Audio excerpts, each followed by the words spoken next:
La Organización Mundial de la Salud, OMS, en 1946 define la salud como completo estado de bienestar físico, mental y social, y no solamente la ausencia de enfermedad, y así acepta completamente al hombre como un ser bio, psicosocial y no como un ente puramente biológico.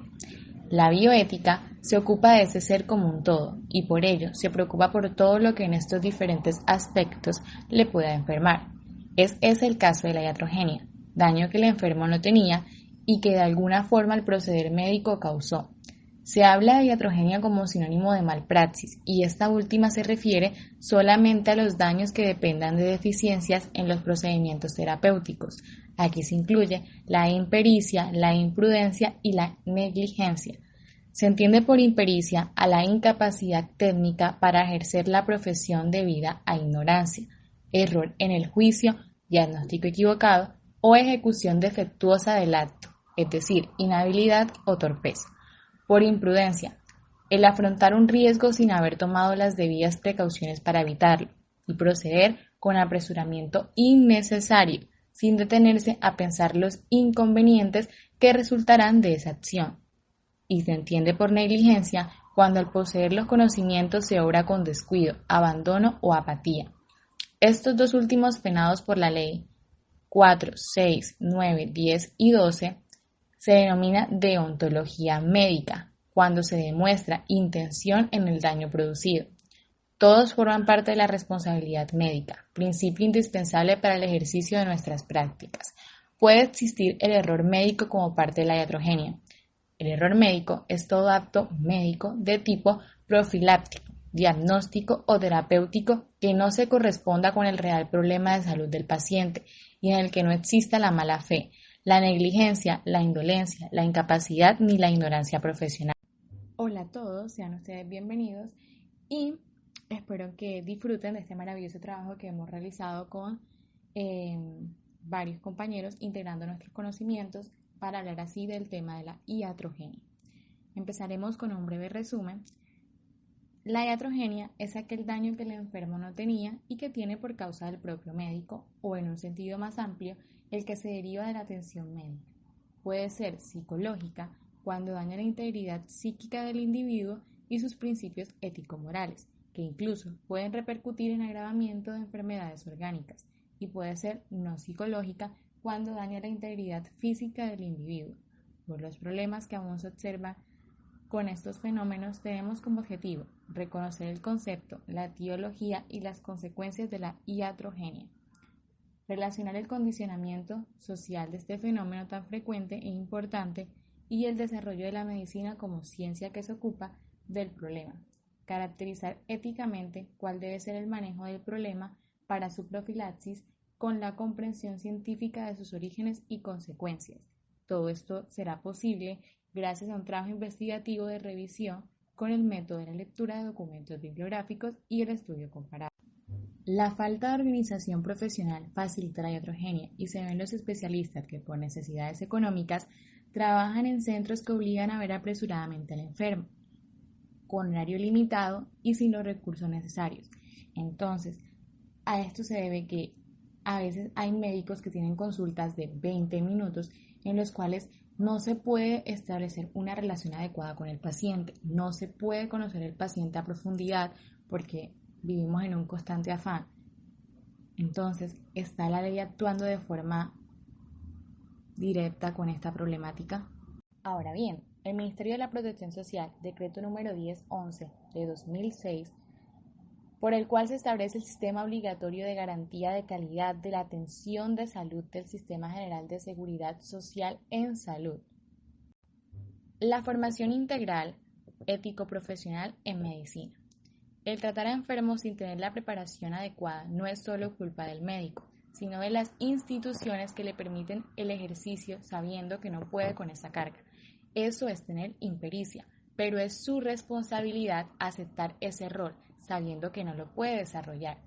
Sobrepasar los límites establecidos por las normas médicas es tener una conducta imprudente y cuando se realiza, además, a sabiendas de los riesgos a los que expone el afectado, es un delito bien establecido.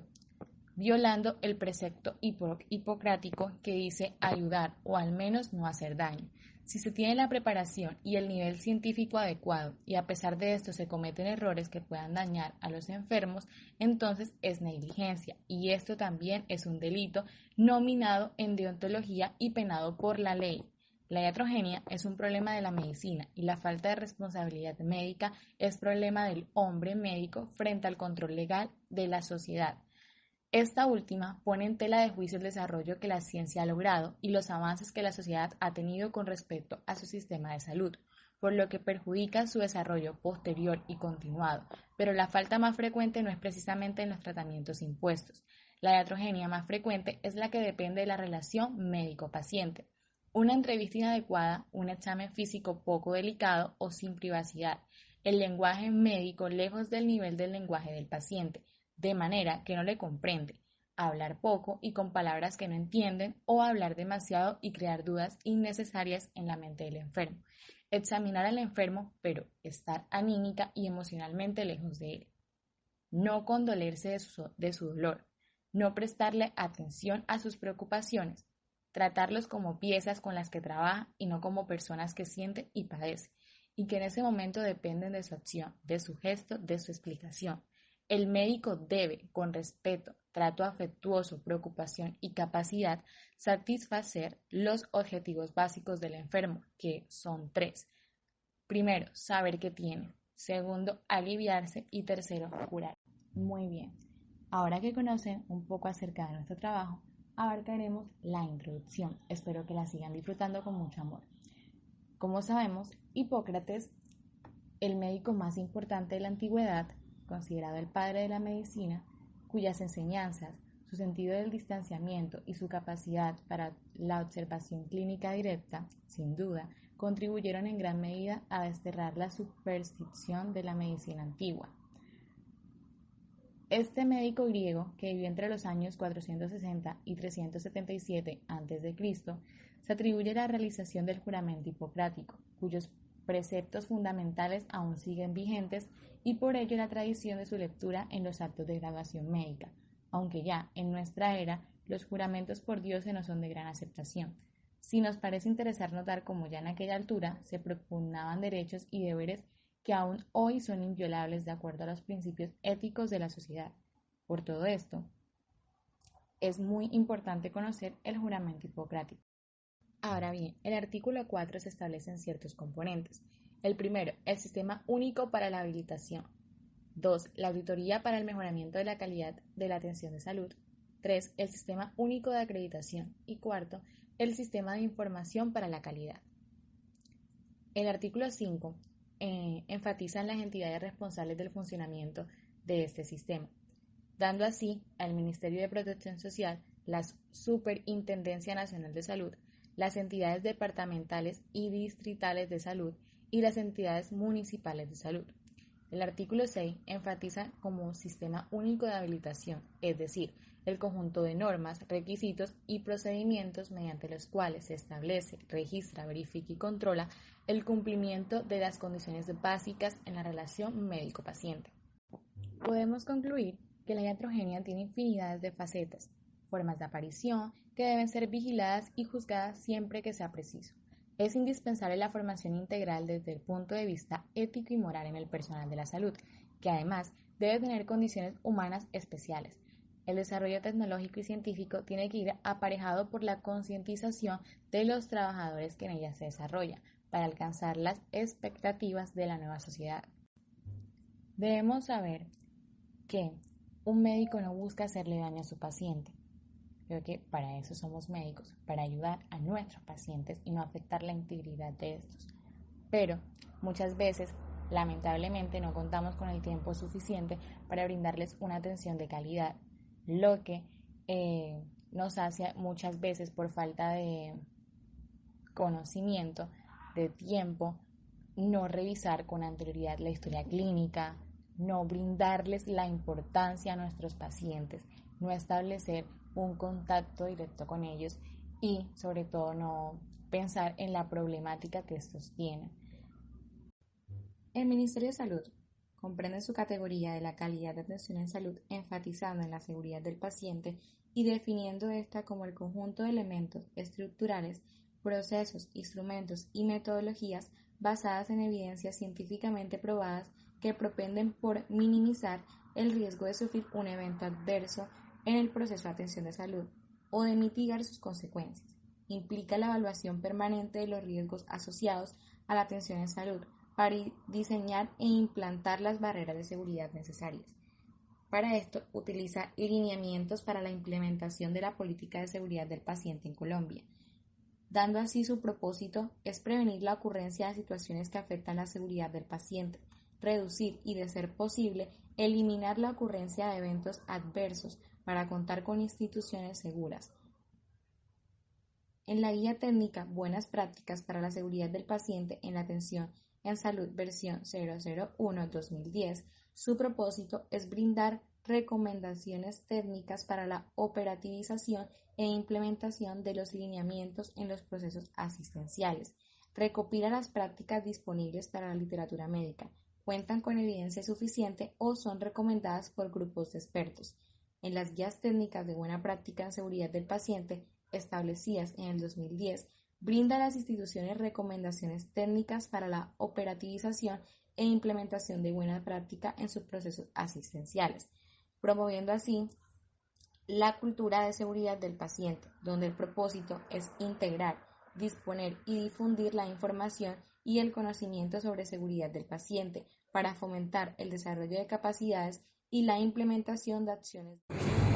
Buenas tardes, hoy contamos con el señor Juan Salas. Vamos a hacerles un par de preguntas. Dígame, señor Juan Salas, ¿usted ha tenido una experiencia o un compañero de usted o amigo familiar sobre el mal procedimiento de los médicos, concepto que se conoce como iatrogenia? Pues yo personalmente no lo he tenido, no sé clase de horario. Pero sí he habido situaciones de compañeros que han enfrentado situaciones como el caso de un compañero que operaron con una prótesis y le quedó una pierna más larga que la otra. Obviamente comentaba que un compañero le hicieron una cirugía en la pierna equivocada y eso generó trauma. ¿Usted por qué cree que se llevan estos procedimientos mal por parte del médico? No se revisan bien los protocolos. El médico tiene que tener una historia clínica que debe leerla antes de ingresar al procedimiento. Muchas veces de pronto la ligereza con las múltiples ocasiones del médico llega al quirófano sin tener claro conocimiento de lo que van a hacer, genera esa clase de errores. Y puede ser eso de las causas. Sí, gracias. ¿Qué hacer el médico para no cometer este tipo de errores? Lo fundamental en esto es que el médico sea un gran profesional, que haga los protocolos que corresponden.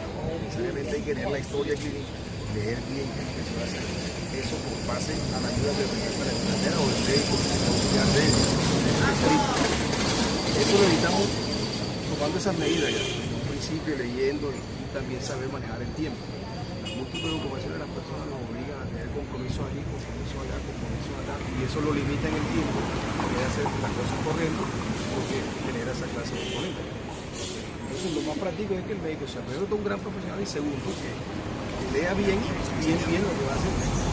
Muchas gracias, caballero, por su opinión. Le habló con Gerson Cabarca, estudiante de la Universidad Metropolitana, del programa de Medicina.